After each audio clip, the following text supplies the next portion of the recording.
Hello बच्चों, ASZ online platform पर आप लोग का स्वागत है। मेरा नाम विशाल कुमार। आई होप कि आप लोग बहुत अच्छे होंगे। आज हम लोग ट्रिग्नोमेट्री का इंट्रोडक्शन पार्ट 2 देखेंगे। पहले पार्ट में हम लोग सीख चुके हैं sine theta, cos theta, tan theta, sec theta, इन सभी का मान कैसे निकाला जाता है, कब किसकी वैल्यू रखी जाती है, कैसे रखना है। और आज हम लोग उसी पर प्रैक्टिस करेंगे, कुछ एग्जाम्पल जो होंगे पार्ट 2 इंट्रोडक्शन में। ठीक है, तो आइए स्टार्ट करते हैं। सबसे पहला क्वेश्चन है हम लोग के पास, गिव tan a 4/3। आपसे क्या बोला गया है, एक ट्रायंगल है, उसमें लिखा गया है कि tan a बराबर 4/3, find the other trigonometry ratio of angle a। तो आप सबसे पहले क्या करेंगे, आप सबसे पहले इसमें देखेंगे कि एंगल a है कहाँ पर। तो फिगर में देखिए कि एंगल a आपका कहाँ है। तो एंगल a यहाँ पर है, देखो यहाँ पर। ठीक है, ये एंगल a हो गया। तो मैंने सबसे पहले क्या बताया था कि जो एंगल आपसे पूछेगा उसके जस्ट सामने वाला आपका परपेंडिकुलर होगा। उसके जस्ट सामने वाला क्या होगा, आपका परपेंडिकुलर होगा।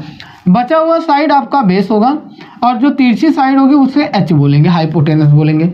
इतना क्लियर है। अब आप क्या लिखोगे, आपके पास क्या दिया है, आपके पास दिया है कि tan a बराबर 4/3। देखिएगा बच्चों, 4/3 इट मीन्स कि आपको जब मैं tan थीटा पढ़ा रहा था तो आपको मैंने क्या पढ़ाया कि tan थीटा बराबर p/b होता है। क्या होता है, p/b।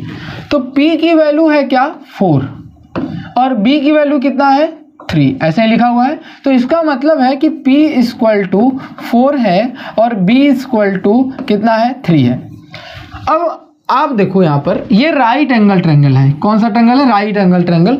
राइट एंगल ट्रायंगल होने के कारण पाइथागोरस प्रमेय के अकॉर्डिंग अगर देखा जाए, पाइथागोरस प्रमेय के अकॉर्डिंग फॉर्मूला होता है h² बराबर p² + b²। ये पाइथागोरस प्रमेय है। ये क्या है, पाइथागोरस प्रमेय। इस प्रमेय के अकॉर्डिंग अगर h की वैल्यू निकाली जाए तो क्या हो जाएगा, देखो h p की वैल्यू है 4, तो 4 का स्क्वायर प्लस 3 का स्क्वायर, तो h² = 4 का स्क्वायर 16, 3 का स्क्वायर 9। यहाँ से h² की वैल्यू क्या आई, 25। तो स्क्वायर उस साइड जाएगा, रूट हो जाएगा, तो s = रूट में 25, और 25 की वैल्यू रूट से बाहर निकालोगे तो 5 आ गया। h = कितना आ गया, 5 आ गया। यहाँ तक क्लियर है। अब इसके बाद आप क्या करोगे, देखो आपसे tan थीटा की वैल्यू दिया था। tan थीटा मतलब tan a, ठीक है, मतलब a की जगह मैंने थीटा यूज कर लिया। इट मीन्स कि ये जो a है, एंगल a है, इसको मैंने क्या मान लिया, थीटा। क्या मान लिया, थीटा। अब इसी को किसके फॉर्म में, अदर लिखा ना, trigonometry ratio of angle a। जितने भी अदर आते हैं, तो टोटल हमने 6 पढ़े हैं। अब उसमें से एक दे दिया है, बाकी 5 निकालना है। अब बाकी 5 के लिए आप क्या करोगे, देखो कॉन्सेप्ट क्या लगाओगे, ध्यान सुनो। आपको सबसे पहले साइन थीटा लगाना है। क्या लगाना है, साइन थीटा। अब थीटा की जगह हम लोग यूज क्या करेंगे, साइन ए। क्या यूज करेंगे, साइन ए। साइन ए बराबर होता है p/h। फार्मूला क्या कहता है, p/h। p की वैल्यू देखो यहाँ पर दिया है, p की वैल्यू 4, तो इट मीन्स हो गया 4। h की वैल्यू हम लोग अभी निकाले हैं 5, तो यहाँ हो गया 5, तो आंसर हो गया 4/5। क्लियर है। सेम उसी प्रकार अगर आप cos a निकालते हो तो cos a का फॉर्मूला होता है b/h। b/h, b की वैल्यू है 3, तो ये हो गया 3। h की वैल्यू है 5, तो आंसर हो गया 3/5। सेम एज tan के आपके पास है, tan क्वेश्चन में दिया था। अब cot निकालोगे, cot a, तो tan का जस्ट उल्टा होता है, tan का जस्ट उल्टा होता है। देखो अब cot निकालने के मैं दोनों तरीके बता रहा हूँ। एक आप इसी से निकाल सकते हो, b/p करके। b/p का मतलब है कि b की वैल्यू कितना है, 3। b की वैल्यू कितना है, 3। p की वैल्यू कितना है, 4, तो 3 क्या हो गया, 4। अब इसके बाद अगर आप सेक थीटा निकालते हो, क्या निकालते हो, सेक थीटा। पहले मैं पूरा निकाल दे रहा हूँ, फिर उसके बाद इसको बताऊंगा। सेक थीटा अगर आप निकालते हो तो सेक थीटा जो होता है वो क्या करेंगे हम लोग, h/b। h की वैल्यू क्या होती है, 5। b की वैल्यू क्या होती है, 3। क्या होती है, 3। यहाँ पर थीटा नहीं, सेक a लिखोगे। क्या लिखोगे, सेक a। फिर उसके बाद अगर आपसे पूछे कॉसेक का, कॉसेक a का वैल्यू पूछे तो आप क्या बताओगे, h/p। h की वैल्यू क्या है, 5 और p की वैल्यू क्या है 4, तो 5 बाई क्या हो गया 4। यहाँ तक क्लियर है। अब इसके बाद सेकंड स्टेप कैसे इनको अदर मेथड से कर सकते हैं, आइए देखते हैं। हम लोग जानते हैं कि cot a, ध्यान सुनो बच्चों, cot a जो होता है वो 1/10 के बराबर होता है, 10a के बराबर होता है। किसके? 10a के बराबर होता है। तो 10 की वैल्यू हम लोग पहले निकाल चुके हैं 4/3। अगर आप वैल्यू यहाँ पर रखते हो, देखो यहाँ पर वैल्यू 1/4/3, तो 3 ऊपर चला जाएगा, 4 नीचे रहेगा, 3/4 आ गया कि नहीं? देखो यहाँ से आंसर मैच कर रहा है, ठीक है। सेम एज अगर आप साइन लिखते हो, साइन का यहाँ पर क्या लिखते हो, कॉसेक, क्या लिखते हो, कॉसेक ए, तो ये किसका उल्टा है 1/sin a, और साइन की वैल्यू हम लोग क्या निकाले हैं 4/5, तो 1/4/5, तो 5 ऊपर चला जाएगा तो 5 क्या हो जाएगा 4। देखो यहाँ से कॉसेक 5/4। सेम एज जब आप सेक ए निकालते हो, सेक ए निकालते हो तो सेक किसका उल्टा है, तो आप क्या करोगे 1/cosec a का, और कॉसेक की वैल्यू हम लोग क्या लिखे हैं 1 में क्या लिखे हैं 3/5, तो ये हो गया 3/5, 5 ऊपर चला जाएगा, ये 5 क्या आ जाएगा 3। क्लियर है। तो देखो बच्चों, आपको आता सब कुछ है, ऐसे भी कर सकते हो, ऐसे भी कर सकते हो। आप कभी कभी क्या करते हो कि ये वाला मेथड कम अप्लाई करते हो और ये वाला ज़्यादा करते हो। इससे होता क्या है कि ये जो फार्मूले होते हैं, ये जो 3 फार्मूले हैं, आप कभी कभी भूलने लगते हो। जहाँ पर ट्रिग्नोमेट्री आइडेंटिटी जब हम शुरू करेंगे एक्सरसाइज 8.3, तो वहाँ पर इनका यूज़ हम लोग करते हैं काफ़ी तेज़ी से। तो वहाँ पर माइंड में ये सेट बना होना चाहिए कि हमारे पास ऐसे फार्मूले भी अवेलेबल हैं, लेकिन वहाँ पर क्या होगा, आपके कॉन्सेप्ट दिमाग में ऐसा बनता ही नहीं, क्योंकि आप प्रैक्टिस किस पर करते हो, इन सब पर, h/b, h/p, p/b, इन सभी पर करते हो ज़्यादा, ठीक है। तो इनको भी आप क्या करोगे, प्रीफर साथ में करते जाओगे। एग्जाम में भले आप एक मेथड अप्लाई करोगे, लेकिन ऐसे आप इनको भी सीखोगे, ठीक है। सेकेंड मेथड करके अपने कॉपी में इन्हें जरूर लिखा करिए, ठीक है। चलिए नेक्स्ट क्वेश्चन की बात करते हैं हम लोग। Angle B and angle Q are an acute angle such that the sin B equal to sin Q, then prove that angle B is equal to angle Q। देखो बच्चों, बोला गया है कि B और Q एक एक्यूट एंगल है। Acute angle समझते हो आप लोग, एक्यूट मतलब लेस देन 90 डिग्री। लेकिन उसमें प्रश्न में एक चीज हिंट दिया है, गिवन क्या दिया है आपको, गिवन क्या दिया है, पहले देखो बच्चों गिवन क्या दिया है। गिवन दिया है कि साइन, ध्यान सुनो बच्चों, साइन,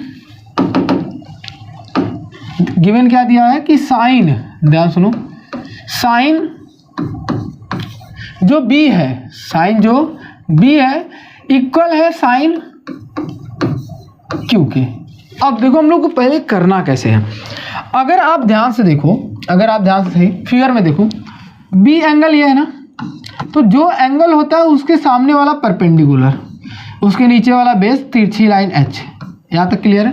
सेम है जो एंगल है उसके सामने वाला परपेंडिकुलर, ये आपका बेस, ये होगा हाइपोटेनस, ठीक है। इतना समझ में आ। अब इसको लिखने का तरीका समझो।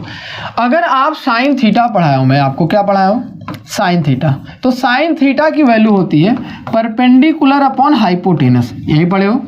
साइन थीटा की वैल्यू क्या पढ़े हो, परपेंडिकुलर अपॉन हाइपोटेनस।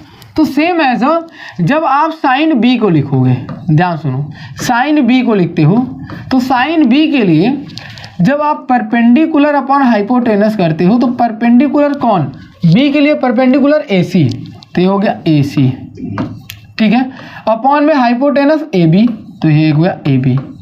यहाँ तक क्लियर है, यहाँ तक कोई डाउट है। चलो अब दूसरे के लिए यूज करते हैं हम लोग। अगर यहीं पर आप साइन क्यू के लिए करते हो, तो साइन क्यू के लिए भी फार्मूला वहीं रहेगा, p/h परपेंडिकुलर अपॉन हाइपोटेनस, लेकिन क्यू के लिए परपेंडिकुलर PR, तो ये हो गया PR अपॉन में h क्या है PQ, तो ये हो गया PQ। यहाँ तक क्लियर है आपको। अब देखो गिवन जो दिया था, गिवन के अकॉर्डिंग अगर बात करते हैं, गिवन के अकॉर्डिंग कि angle sine B equal to sine Q, तो यहाँ से हम लोग लिख सकते हैं कि AC, ध्यान सुनो, AC अपॉन में AB equal to PR equal to PQ। ठीक है, ऐसे लिख सकते हैं। तो इसका मतलब जब रेशियो सेम होता है तो कोई ना कोई एक कांस्टेंट वैल्यू देता है। ध्यान सुनो, जैसे आपको समझ नहीं, मैं बोलूँगा ये किसके बराबर होगा, कोई कांस्टेंट वैल्यू के, कोई कांस्टेंट वैल्यू के। जैसे देखो समझा रहा हूँ आपको, जैसे 3/4 लिखा है, क्या लिखा है 3/4। अच्छा, और बड़ी वैल्यू लिख लेते हैं, जो और बड़ी वैल्यू हम लोग लिखते हैं, जैसे मान लो 4/6 लिखा है, क्या लिखा है 4/6। अब इसको मैं एक और नंबर लिख रहा हूँ, ठीक है, एक और नंबर मैं लिख रहा हूँ, इसको मैं कर दिया 6/18, 6/18, 3 2 6, नहीं ये गलत हो जाएगा, कितना लिख देते हैं 2 8, ये हो गया 12, ठीक है, ये नंबर लिख दिया मैं। और मैंने बोला ये नंबर दोनों में आपस क्या है, इक्वल है। एक चीज़ समझो, ये किसके इक्वल है, तो मैं बोलूँगा एक कांस्टेंट वैल्यू है के, और उस के की वैल्यू क्या है, तो बोलोगे 2/3। कैसे निकाला, ध्यान सुनो। अगर 4 को मैं कैंसिल आउट करता हूँ तो 2 क्या आता है 3 आता है। अगर मैं 8 और 12 काटूंगा तब पर भी 2/3 आएगा, ठीक है। तो इसका मतलब 2/3 एक कांस्टेंट नंबर है जो हर बार एक वैल्यू देता है, के फिक्स है, के देगा वो कौन सा नंबर है 2/3। सेम उसी प्रकार जब ये दोनों कैंसिल आउट होंगे, रेशियो जब छोटा किया जाता है तो एक कांस्टेंट वैल्यू आती है के, ठीक है। समझ में आया, आई होप कि क्लियर होगा यहाँ तक। तो इसके बाद हम लोग करेंगे, ध्यान सुनो, तो वही जो के है कांस्टेंट, उसको मैंने के लिख दिया। अब मैं कर क्या रहा हूँ, आपको क्रॉस मल्टीप्लिकेशन आता है ना, मैं ये वैल्यू ए बी को यहाँ भेज रहा हूँ और पी आर को नीचे भेज दे रहा हूँ। ध्यान सुनिएगा, मैं पी आर को यहाँ, ए बी को वहाँ भेज रहा हूँ। तो यहाँ से क्रॉस मल्टीप्लिकेशन, यहाँ से ये बस एक्सचेंज कर रहे हैं हम लोग। तो यहाँ से मैं लिखूँ तो ए सी अपॉन में P R equal to A B upon में पी क्यू इक्वल टू क्या होगा, कांस्टेंट के होगा। यहाँ तक क्लियर है। अब हम लोग सिर्फ इसका और इसका बात करते हैं ना, ध्यान सुनो। अगर मैं बात करता हूँ किसका, एक मैं बात किया ए सी अपॉन में पी आर इक्वल टू, अगर मैं के लिखता हूँ तो इसका मतलब ए सी इक्वल टू के पी आर आ जाएगा। यहाँ तक कोई दिक्कत। इसको मैं बोला इक्वेशन नंबर फर्स्ट, इसको मैंने बोला इक्वेशन नंबर फर्स्ट। सेम है, इन दोनों का बात करता हूँ, सिर्फ इन दोनों का। तो ए बी अपॉन में पी क्यू इक्वल टू के, तो यहाँ से इसका मल्टीप्लाई कर दो, ए बी इक्वल टू के पी क्यू हो जाएगा। इसको मैंने इक्वेशन नंबर क्या बोला, सेकंड। यहाँ तक क्लियर है, यहाँ तक आपको कोई दिक्कत है नहीं ना। चलो, अब इसके बाद हम लोग क्या करेंगे, पाइथागोरस प्रमेय लगाएंगे दोनों ट्रायंगल के लिए। तो पहले बात करते हैं in triangle A B C. ध्यान सुनो, in triangle A B C, in triangle A B C में बात करोगे तो ए बी, ध्यान सुनो, ए बी का स्क्वायर इक्वल टू अंडरवुड में ए बी का स्क्वायर, ऐसे फार्मूला क्या होता है, पहले फार्मूला लिख लेते हैं। In triangle A B C H square बराबर P square plus B square. Pythagoras प्रमेय यही कहता है। एच की वैल्यू ए बी, तो ये हो गया ए बी का स्क्वायर इक्वल टू पी आपका ए सी, तो ए सी का स्क्वायर प्लस आपका बी सी, तो बी सी का स्क्वायर। ठीक है, यहाँ तक क्लियर है। अब देखो मैं कर क्या रहा हूँ, मैं बी सी बराबर लिख रहा हूँ, किसके बराबर, बी सी। तो यहाँ से मैं लिखा बी सी का स्क्वायर, ये प्लस से इस साइड आएगा माइनस, तो ए बी का स्क्वायर माइनस ए सी का स्क्वायर। अच्छा, कुछ बच्चों को दिक्कत होता है, मैं ए सी को इस साइड लाया हूँ लेकिन पहले बी सी लिखा, तो यहाँ पर देखो ध्यान से, एक्चुअल में इक्वल के इस साइड बी सी अकेले रह जाता है, तो मैं उस साइड ना लिख के इस वाले इक्वेशन को इधर लिखता हूँ, बाकी जो वैल्यू इधर भेजा था उसको मैं इधर लिख दिया हूँ। ठीक है, कुछ बच्चों को दिक्कत होता है कि इसको मैंने इधर भेजा है क्या, तो नहीं, बस इक्वेशन पलट दिया है। समझो कि ये वाला यहाँ था, ये वाला यहाँ था, मैंने एक यहाँ से वैल्यू इसको उठाकर रखा है। ठीक है, यहाँ तक क्लियर है, यहाँ तक कोई दिक्कत नहीं ना। चलो, अगर यहाँ पर देखो, यहाँ से बी सी की वैल्यू निकालूँ मैं, बी सी का, तो अंडरवुड में ए बी का स्क्वायर माइनस ए सी का स्क्वायर, यही आएगा। तो इसको मैंने बोला इक्वेशन नंबर थर्ड, इसको मैंने क्या बोला, इक्वेशन नंबर थर्ड। ठीक है, यहाँ तक क्लियर है। अब इसके बाद देखो, इसको मैं कर देता हूँ मिनिमाइज, थोड़ा छोटा कर लेता हूँ, जगह मिल जाएगा हम लोग को, नहीं होगा। चलो आगे पढ़ते हैं हम लोग। अब देखो इसको करेंगे कैसे, फिर उसके बाद अब ट्रायंगल किस में बात करेंगे, इन ट्रायंगल, इन, यहाँ से हम लोग लाइन खींच लेते हैं, इन ट्रायंगल PQR, PQR में पाइथागोरस प्रमेय से h स्क्वायर बराबर p square plus b square अगर हम लोग करते हैं तो h स्क्वायर मतलब PQ का स्क्वायर, तो PQ का स्क्वायर इक्वल टू PR का स्क्वायर, PR का स्क्वायर प्लस RQ का स्क्वायर, RQ का स्क्वायर। यहाँ तक क्लियर है। तो यहाँ पर देखो PQ का स्क्वायर PQ, तो यहाँ पर मैं क्या कर रहा हूँ, सेम एज इसकी तरह, इसको मैं यहीं पर रहने देता हूँ, इसको इस साइड भेज रहा हूँ, ठीक है। तो यहाँ से मुझे क्या मिलेगा, RQ का स्क्वायर PQ का स्क्वायर, ये प्लस से इस साइड आएगा माइनस, तो माइनस PR का स्क्वायर। यहाँ तक क्लियर है। अगर मैं RQ की बात करूँ, RQ का, तो यह अंडर रूट में PQ का स्क्वायर माइनस PR का स्क्वायर, ठीक है। अब इसको मैंने बोला इक्वेशन नंबर 4, इक्वेशन नंबर 4। यहाँ तक क्लियर है। पेज ऐड करते हैं हम लोग, पेज ऐड कर लेते हैं। अब यहाँ पे देखो हम लोग कैसे करेंगे। आप इक्वेशन नंबर 3, ठीक है, ध्यान सुनो, इक्वेशन नंबर 3 ये आपके पास है, इक्वेशन नंबर 4 आपके पास ये है, ठीक है, यही दोनों है ना। तो आप क्या करोगे, इक्वेशन नंबर 1 ये सॉरी 3 और 4 को, तो 3 को 4 से डिवाइड करोगे, ध्यान सुनो, को इक्वेशन 4 से डिवाइड करेंगे, ठीक है।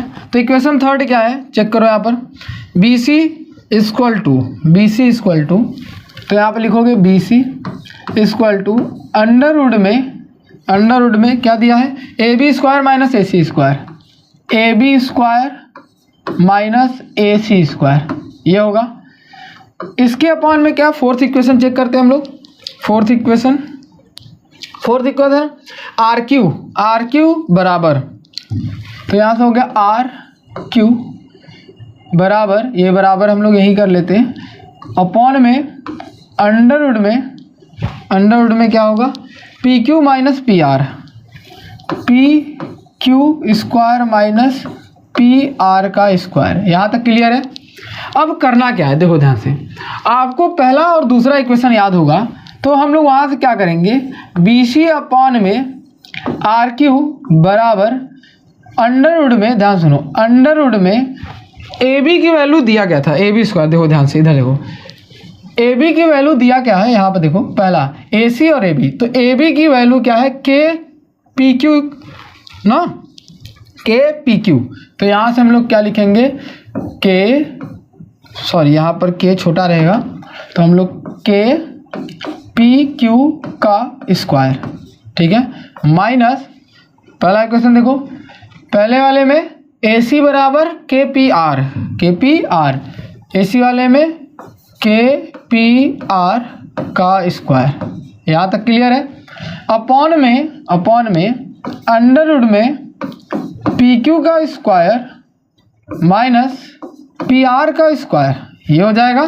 तो यहाँ देखो होगा क्या, BC अपॉन में RQ इक्वल टू, यहाँ से हम लोग K स्क्वायर कॉमन ले लेते हैं, दोनों में K स्क्वायर कॉमन ले लेते हैं, अंडर रूट में K स्क्वायर मैंने कॉमन लिया, तो बचा क्या, PQ square minus PR square, ठीक है, कि होल अपॉन में, अच्छा इसको रूट को हम लोग पूरा होल कर देते हैं, ठीक है, रूट को हम लोग ऐसे पूरा कर देते, दोनों में रूट है तो पूरा कर दिया।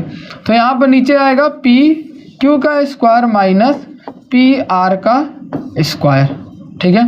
अब ये देखो, ये वाला ब्रैकेट और ये वाला ब्रैकेट कैंसिल आउट हो जाएगा, सेम है ना, इसलिए बचा क्या, K स्क्वायर। तो यहाँ से हम लोग क्या लिख सकते हैं, यहाँ से हम लोग लिख क्या सकते हैं, ध्यान सुनो, यहाँ से हम लोग लिख सकते हैं कि BC अपॉन में RQ इक्वल टू रूट में K स्क्वायर लिख सकते हैं, K स्क्वायर बाहर आएगा तो BC अपॉन में RQ लिख सकते हैं, और बराबर क्या हो गया, K हो गया। यहाँ तक समझ में। अब यहाँ पर देखो सबसे मेन लाइन, मैंने एक लाइन लिखा AC अपॉन में AB, तो इसको मैंने यहाँ पे लिख दिया AC अपॉन में PR, AC अपॉन में PR, तो मैंने लिखा AC अपॉन में PR, ठीक है। दूसरा मैंने क्या लिखा, AB अपॉन में PQ equal to AB upon में PQ। फिर उसके बाद मैंने क्या लिखा, इक्वल टू K, और यहाँ पर देखो K इक्वल टू है क्या, BC अपॉन में RQ, तो BC अपॉन में RQ इक्वल टू क्या हो गया, K। इतना समझ में।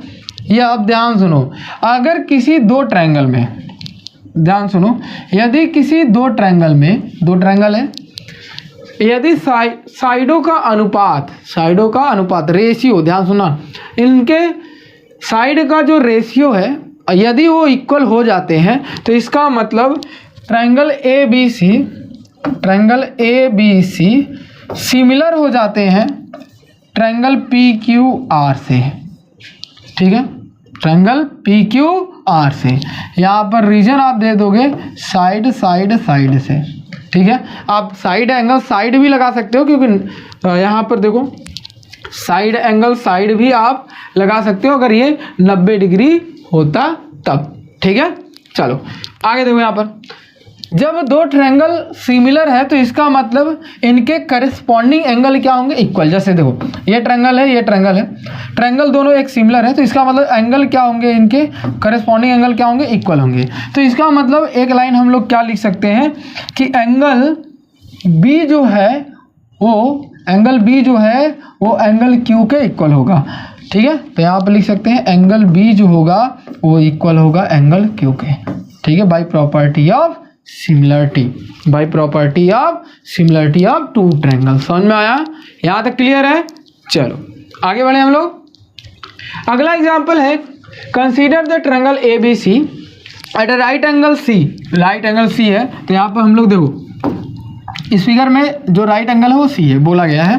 फिर बोला इन विच AB इज 29, ये जो AB है वो 29 दिया हुआ है, BC आपका 21 दिया है, unit and angle ABC equal to theta. Angle ABC B वाला एंगल कितना है, थीटा है। इसके बाद बोला है कि in figure 8.3 determine the value of, किसका वैल्यू निकालना है, cos square theta sine square theta. ध्यान सुनो, कॉस स्क्वायर थीटा प्लस क्या दिया है, साइन स्क्वायर थीटा। तो एक बात बताओ, थीटा है ना, तो फॉर्मूला क्या कहते हैं, पहले सुनो। अगर आपसे मैं नॉर्मली, पहला क्वेश्चन कैसे करेंगे, पहला क्वेश्चन दिया है cos square theta plus sine square theta, यही पूछा हुआ है। तो आप लोग सिंपल क्या जानते हो कि कॉस थीटा, ध्यान सुनो, पहले हम लोग जानते क्या, कॉस थीटा बराबर होता है B/H, और साइन थीटा बराबर क्या होता है, तो आप बोलोगे P/H। तो सबसे पहले आप देखोगे कि आपके पास ट्रायंगल में सभी PBH हैं, तो आप बोलोगे देखो यहाँ पर 21, 29 ये नहीं है। तो उसके लिए आप क्या करोगे, पहले आप देखोगे कि कौन है, क्या है, ये थीटा है, ये क्या है, थीटा है। अब वो एंगल थीटा है, ये एंगल अगर थीटा है तो थीटा के सामने वाला परपेंडिकुलर, उसके नीचे वाला बेस, ये आपका हाइपोटेनस, इसी प्रकार से होता है। तो यहाँ पर होगा क्या, ध्यान सुनो, यहाँ पर होगा क्या कि अगर आपके पास परपेंडिकुलर नहीं है तो आप पाइथागोरस प्रमेय लगाते हो, H स्क्वायर बराबर P square plus B square, यही लगाते हो। तो यहाँ से होगा क्या, P की वैल्यू चाहिए तो P को मैं यहाँ पे लिख लेता हूँ, B को इस साइड भेजा तो H square minus B square, तो वैल्यू कितना हो जाएगा, देखो यहाँ से P स्क्वायर मतलब P स्क्वायर रहने देते हैं, H स्क्वायर मतलब H की वैल्यू है 29 माइनस B की वैल्यू है 21 का स्क्वायर, तो यहाँ पर वैल्यू कितना आएगा, P स्क्वायर इक्वल टू 29 का स्क्वायर 841 होता है। जिन बच्चों को नहीं पता होगा वो 29 में मल्टीप्लाई करेंगे 29 का, जो वैल्यू आएगी 841 आएगी, ठीक है, क्लियर है, यहाँ तक आएगी। इसे अरेंज कर लेते हैं। अब इसके बाद आप माइनस 21 का करोगे तो 441 आएगा। P स्क्वायर इक्वल टू कितना आएगा, 1 में से 1 गया 0, 4 में से 4 गया 0, 8 में से 4 गया 4, तो यहाँ से P की वैल्यू आ गई अंडरवुड में 400, बाहर निकालोगे तो कितना आ जाएगा 20, अब आप सोचोगे बाहर कैसे आया, तो बहुत ईजी है, देखो यहाँ से 400 को मैं क्या लिख सकता हूँ, 4 × 100 लिख सकता हूँ। 4 अगर रूट से बाहर आता है तो क्या बनता है 2, और 100 रूट से बाहर आता है तो 10, तो आंसर कितना आ गया 20। पी की वैल्यू कितना हो गई 20। अब देखो यहाँ पर वैल्यू रखते हैं, कॉस थीटा को b/h, तो b/h का होल स्क्वायर क्योंकि स्क्वायर लगा हुआ है, प्लस p/h क्योंकि साइन थीटा है उसका स्क्वायर हो गया, b का स्क्वायर मतलब b की वैल्यू कितना है तो 21, तो ये हो गया 21, ये हो गया 29, इसका square plus p square plus h square, तो इसका वैल्यू कितना हो जाएगा, तो लिखोगे p स्क्वायर अपॉन में h स्क्वायर, तो यहाँ पर वैल्यू रखना है हम लोग को, तो वैल्यू रख लेते हैं। p की वैल्यू अभी हम लोग ताज़ा निकाले हैं भाई, 20 आया है, और ये हो गया 29, इसका स्क्वायर, ठीक है। तो यहाँ पे क्या 21 का स्क्वायर आएगा 441, इसका स्क्वायर आएगा 841, प्लस इसका वैल्यू आएगी 400 और इसका वैल्यू आएगा 841। अब यहाँ से मैं क्या कर रहा हूँ, यहाँ पर वैल्यू रख रहा हूँ, देखो यहाँ पर वैल्यू रख रहा हूँ, एलसीएम लोगे तो कितना आएगा 841 ही आएगा, दोनों का एलसीएम सेम है, तो यहाँ पर आया 441 प्लस 400 ऐड करोगे तो कितना आ जाएगा 841 अपॉन में 841, कैंसिल आउट हो गया 1, कैंसिल आउट, आंसर क्या आ गया 1। वैसे भी हम लोग जानते हैं कि cos square theta plus sine square theta equal to 1 होता है। आगे चल के ये आइडेंटिटी बन जाएगा, यही आगे चल के क्या बन जाएगा, आइडेंटिटी बन जाएगा। समझ में आया सबको, यही आगे हम लोग चल के आइडेंटिटी एक्सरसाइज 8.3 में ये आइडेंटिटी बन के आएगा और इस पर हम लोग क्वेश्चन करना सीखेंगे। समझ में आया सबको, चलो। अच्छा, जिन बच्चों को थोड़ा लग रहा है कि ये कॉम्प्लिकेटेड लग रहा है, देखो क्या लग रहा है कि कठिन लग रहा है उनको, उनके लिए थोड़ा एक और इजी मैं तरीका बता दे रहा हूँ। इजी इनको कैसे करोगे, तो इनको इजी करने के लिए आप देखो क्या करोगे, इसको मैं छोटा करता हूँ, ठीक है, 1 मिनट बच्चों, इसको मैं छोटा कर लेता हूँ, छोटा नहीं होगा ये, ठीक है। यहाँ से हम लोग आगे देखते हैं, देखो इसको मैं इरेज कर दूँ थोड़ा सा, ठीक है, हाँ आपको लिए इरेज कर दे रहा हूँ मैं, आप इसको स्क्रीनशॉट ले लीजिएगा। छोटा कैसे करोगे, देखो यहीं से छोटा करते हैं ना, यहाँ से लाइन देखो, यहीं से मैं यहाँ एरो बना रहा हूँ, ये b स्क्वायर अपॉन में h स्क्वायर प्लस ये p स्क्वायर अपॉन में h स्क्वायर, ये हो जाएगा। तो यहाँ से h स्क्वायर एलसीएम ले लो, तो ये कितना हो जाएगा b square plus p square. We know that base का स्क्वायर प्लस परपेंडिकुलर का स्क्वायर h स्क्वायर होता है, तो it means h square upon में h स्क्वायर हो जाएगा, कैंसिल आउट हो गया, क्या आ गया 1। बिना कोई वैल्यू निकाले आप आंसर 1 ला दिए, तो एक दूसरा मेथड हो गया। ये क्या होगा दूसरा, देखो मैंने यहाँ पर वैल्यू रख कर बताया, इस वाले साइड में क्या हुआ वैल्यू आपने रखा इसको, लेकिन ऐसे केस में देखो मैंने इस वाले केस में बिना वैल्यू को रखे आंसर ला दिया, मतलब परपेंडिकुलर हो चाहे ना हो, वैल्यू कितना आ गया 1 आ गया। कितना इजी है, सिंपल है ना। चलो आगे देखिए, हम लोग आगे बात करते हैं। नेक्स्ट प्रश्न नहीं, नेक्स्ट का इसका दूसरा, ठीक है, सेकेंड प्रश्न है इसमें, कॉस स्क्वायर थीटा, ध्यान सुनो, कॉस स्क्वायर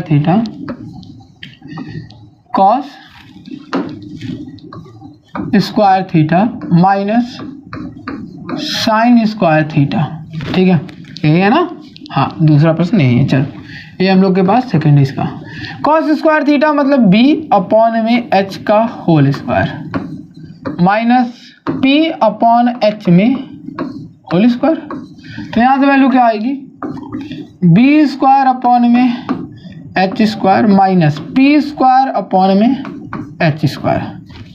एलसीएम लोगे h स्क्वायर, यहाँ पर मिला b स्क्वायर, यहाँ पर मिला p स्क्वायर। देखो ऐसे कंडीशन में आपका पाइथागोरस प्रमेय फॉलो नहीं कर रहा, तो आपको वैल्यू रखनी पड़ेगी। क्या करनी पड़ेगी, रखनी पड़ेगी। तो जब वैल्यू रखोगे, ध्यान सुनो, वैल्यू जब रखते हो तो b की वैल्यू कितना है 21, p की वैल्यू 20 है, तो ये हो जाएगा b की वैल्यू है 21 का स्क्वायर माइनस 20 का स्क्वायर अपॉन में 29 का स्क्वायर। यहाँ पर 21 का स्क्वायर आया 441 माइनस 20 का स्क्वायर आया 400, कितना आया 400 अपॉन में 29 का स्क्वायर आया 841। ठीक है, ये हो जाएगा 1, ये 0 में से 41, ये 0 हो गया अपॉन में 841। ये हो गया आपका आंसर, ये क्या हो गया आपका आंसर। क्लियर है यहाँ तक? चलो अगला प्रश्न है हम लोग के पास, in a right angle triangle ABC, right angle at B, if tan A बराबर 1 then verify that 2 sin A cos A बराबर 1। ठीक है, अब देखो प्रश्न क्या पूछा हुआ है कि आपके पास एक राइट एंगल ट्रायंगल है, आपके पास एक राइट एंगल ट्रायंगल है। तो पहले तो हम लोग को राइट एंगल ट्रायंगल बनाने आना चाहिए, बना दिए हम लोग राइट एंगल ट्रायंगल। आपको दिखाई नहीं दे रहा, देखो आपको दिखाई देने लगा। ठीक है, ये हम लोग के पास क्या है, right angle triangle. Right angle triangle में आपको दिया क्या है, ए दिया है और इसमें बोला राइट एंगल कौन होगा, बी होगा। तो यहाँ पर बी कर लो क्योंकि ये 90 डिग्री हो गया राइट एंगल, और ये हो गया आपका सी। ठीक है, यहाँ इतना क्लियर है यहाँ तक। बोला tan A बराबर 1, tan गिवन क्या है, ध्यान सुनो, गिवन है आपका, गिवन क्या है कि tan A बराबर 1।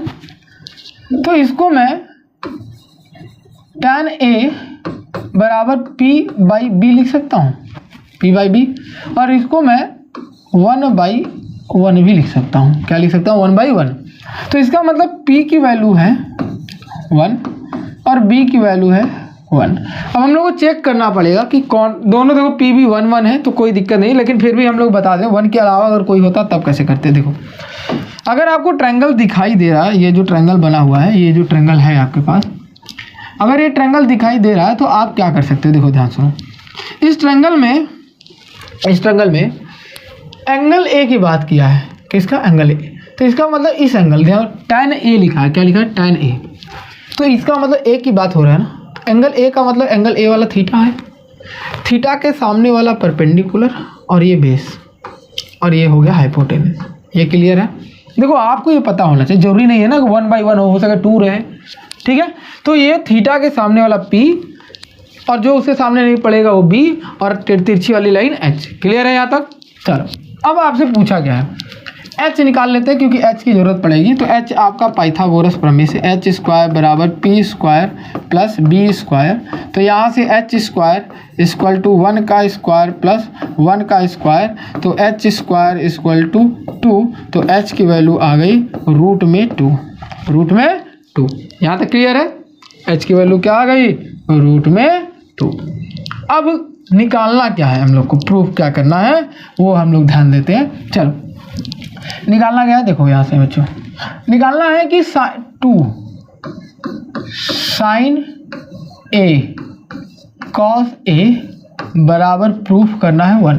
तो लेफ्ट हैंड साइड की अगर बात की जाए तो 2 इंटू साइन ए अगर वैल्यू रखते हैं तो P/H into cos A B/H। तो 2 मल्टीप्लाई बाई, ध्यान सुनो, 2 मल्टीप्लाई P की वैल्यू 1, H की वैल्यू √2 मल्टीप्लाई B की वैल्यू 1, H की वैल्यू √2। ठीक है, तो 2 में 1 का मल्टीप्लाई फिर 1 का मल्टीप्लाई 2 आएगा, √2 में √2 का मल्टीप्लाई 2 आएगा, कैंसिल आउट कर दिए तो क्या आ गया, 1 आ गया। It means right hand side आपको दिया हुआ है कितना, तो 1 दिया हुआ है। तो मेरा प्रूफ हो गया कि left hand side equal to right hand side, ये हैंस प्रूव्ड हो गया। क्लियर है? सबको क्लियर है? यहाँ तक कोई दिक्कत नहीं ना? चल सबको समझ में आया? अगला प्रश्न बात करते हैं हम लोग। अगला प्रश्न क्या है भाई, एग्जाम्पल नंबर 5, इन OPQ राइट एंगल P। आपके यहाँ पर देखो फिगर में देखो राइट एंगल कौन है, तो आप बोलोगे P, राइट एंगल क्या है, P। अब ध्यान सुनो, फिर बोला है OP इज 7 सेंटीमीटर गिवन है, 7 सेंटीमीटर गिवन हम लोग लिख लेते हैं। ठीक है, हमारे पास गिवन है OP इक्वल टू 7 सेंटीमीटर। ठीक है, and OQ minus OP equal to 1 centimetre. कितना, 1 सेंटीमीटर। मतलब OP OQ में से, ध्यान सुनो, अगर पी क्यू को माइनस कर दें तो 1 आ जाता है। तो अगर मैं, ध्यान सुनो, अगर मैं एक को यक्स बोल देता हूँ, सपोज कि ये वाली साइड यक्स है, लेट, मैं मान दिया कि लेट, पेंसिल चेंज कर लेते हैं, let P Q equal to x है, क्या है, यक्स है, let P Q equal to x. तो इसका मतलब O Q minus P Q equal to 1, तो यहाँ से आया O Q minus x equal to 1, minus इससे हट जाएगा प्लस, तो O Q equal to 1 plus x. ठीक है, थोड़ा अच्छा देखने के लिए मैंने यक्स लिया है। ठीक है, अब हुआ क्या, ध्यान सुनो, ट्रायंगल आपका कुछ इस प्रकार से था। ठीक है, ये वाली साइड 7 थी और इस वाले साइड को मैंने यक्स मान लिया और ये वाली साइड 1 प्लस यक्स आ गई। ठीक है, तो ये और 90 डिग्री है। तो पाइथागोरस प्रमेय के अकॉर्डिंग अगर बात किया जाए, पाइथागोरस प्रमेय के अकॉर्डिंग अगर बात किया जाए तो क्या बात करेंगे हम लोग, एच स्क्वायर बराबर P square plus B square. यहाँ पर प्रमेय लिखोगे पाइथागोरस प्रमेय। ठीक है, पाइथागोरस प्रमेय में जो h की वैल्यू है ये h है, ये आपका p है, ये आपका b है। ठीक है, p और b चेंज होते हैं, यहाँ पर उससे कोई मतलब नहीं है। तो यहाँ पर हो जाएगा 1 प्लस एक्स का होल स्क्वायर, p मतलब x का स्क्वायर प्लस b मतलब 7 का स्क्वायर, 7 का, a प्लस b का होल स्क्वायर, तो 1 का स्क्वायर प्लस x का स्क्वायर प्लस 2ab, तो 2x equal to x square plus 49। X square से एक्स स्क्वायर कैंसिल, तो 1 plus 2x equal to 49 plus इस साइड जाएगा माइनस, तो 2x इक्वल टू 49, तो x इक्वल टू 40 माइनस 1, तो यहाँ पर x equal to 48, 2x equal to 48, 2 से कैंसिल आउट करोगे, x इक्वल टू 24। कितना अच्छी बात है, x की वैल्यू 24। x किसको माने थे, PQ को, तो PQ बराबर 24। और यहाँ पर देखो OQ निकालना है, तो OQ बराबर क्या, x plus 1, it means 24 plus 1 equal to 25। Clear है। अगर क्रॉस चेक करना है तो आप देखो 25 का स्क्वायर कितना होता है, 625, 7 का स्क्वायर कितना होता है 49, अगर माइनस करते हो तो 6, 11 में से 4 गया कितना, ये इसको कैरी दिया, 15 में से 9 गया 6, 11 में से 4 गया 7 और ये 5। देखो क्रॉस चेक करो, ये 24 का स्क्वायर है। ठीक है, अगर ऐसा है तो इसका मतलब मेरा सही है, आप इसको क्रॉस चेक भी कर सकते हो। क्लियर है, यहाँ तक आपको कोई दिक्कत। चलो आगे बात करें। आई होप कि आपको वीडियो पसंद आया होगा। तो आज के लिए बस इतना ही, ये आपका इंट्रोडक्शन क्लास था पार्ट 2। अब इसके बाद हम लोग अगले लेक्चर में मिलेंगे तो एक्सरसाइज सॉल्व करेंगे। ठीक है, एक्सरसाइज 8.1, इसी के बेस पर यही कॉन्सेप्ट लगाकर उसको प्रॉपर हम लोग क्या करेंगे, सॉल्व करेंगे। ठीक है, मिलते हैं अगले वीडियो में, तब तक के लिए धन्यवाद। अगर आपको वीडियो अच्छी लगी हो तो लाइक, शेयर और सब्सक्राइब करना मत भूलिएगा।